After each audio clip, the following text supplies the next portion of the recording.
Hello and welcome to opening trap number 5, Noah's Ark. My name is Mauri. First, let's explain the name of this trap. So an ark is a boat and the 4 pawns in the picture are shaped like a boat. 4 moves into the game we will have this formation, and 8 moves into it the boat will have flipped over, so to speak, and then the boat will look like this. So now let's get to our main game. Played in 1929 between Ender Steiner as white and former world champion Jose Raul Capablanca as black.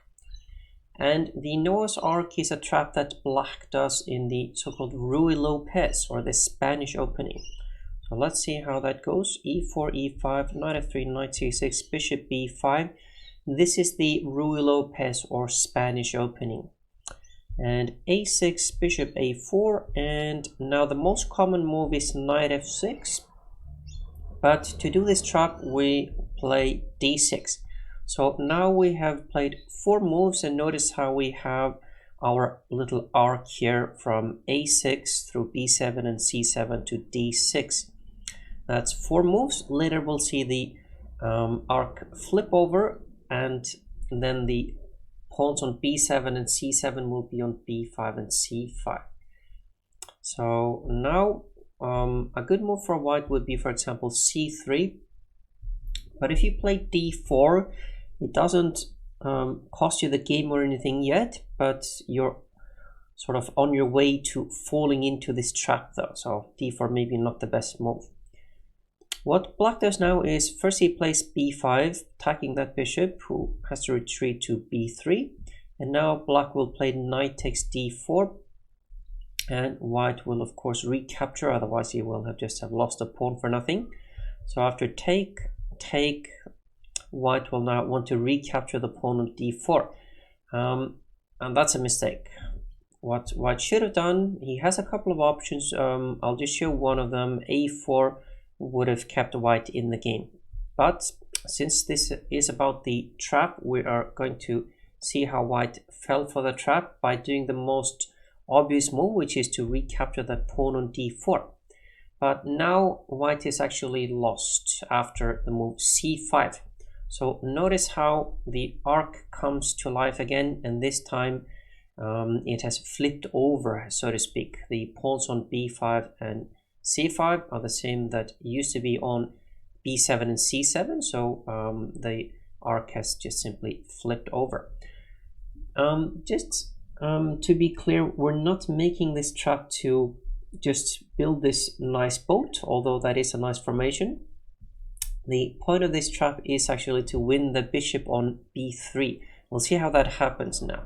So the queen is attacked and has to move, and queen d5 seems to be a great move, because that has 2 threats. So white is now threatening checkmate on f7 and threatening the rook on a8, but black actually has a move that stops both of those threats. Do you see what that move is? The move is bishop e6. So now the queen is attacked again and the rook is protected. White tried queen c6 check, and so now king e7 is not a move that you want to make, and queen d7 would just lose the rook on a8. So bishop d7, and now queen d5, threatening mate again. It looks like we're repeating moves, but we're not really. The bishop is on d7 and not on c8, and black doesn't have to play bishop e6 now. Instead, he just plays c4, and this is the whole point of this trap. The bishop on b3 is now trapped and will fall. White can get 2 pawns for the bishop, which is a lot better than getting nothing, but it's not going to be enough. So after bishop takes c4, which is the best move for white, b takes c4, queen takes c4. White did get 2 pawns, but it's not enough. And if your opponent is also Capablanca, then it's not going to end well for you, let's put it that way, if you're white here. So I want to show you how Capablanca converted this position, because like I've discussed in previous videos, it's one thing to have a winning position, but it's another thing to actually win the game. So let's see how Capablanca did that. He did some really nice tactics also in the end. So let's see that. Knight f6. I'm just going to go pretty quickly through the next few moves, and I'm just going to show you those nice tactics at the end. Both sides are making sort of logical moves. They've castled their kings like you should do, and then we get into a middle game where both are just trying to make some normal moves here. E takes d5, rook d8, pinning that pawn, and then recapturing it. Knight e4, bishop h4, queen h2, knight f6, knight d6. Notice how white is avoiding to trade pieces since he is down on material. And for black, trading pieces is a good thing since he does have an extra piece.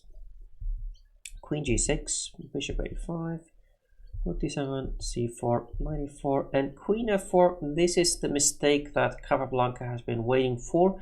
Now he has a really nice tactical sequence that will result in him winning even more material. So I'm going to just show you how that happens.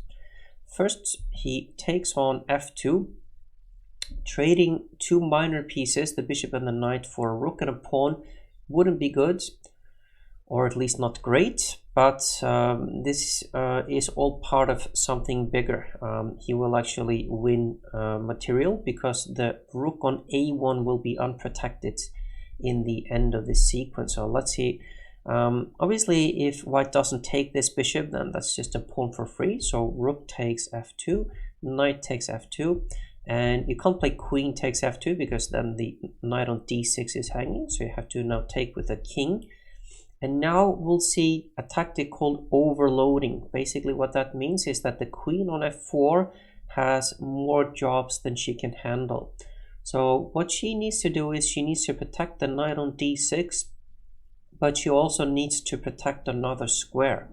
And that is connected with the rook on a1 being unprotected, and black will do a fork. So first let's see what the overloading is all about. Now black has this really nice move. Rook takes d6. And obviously if you don't recapture, then you just lost a knight for nothing. So queen takes d6. But now the queen isn't protecting the f6 square anymore. So after queen f6, we have this nice fork. So this is the point of the bishop takes f2 move that Capablanca did a few moves earlier.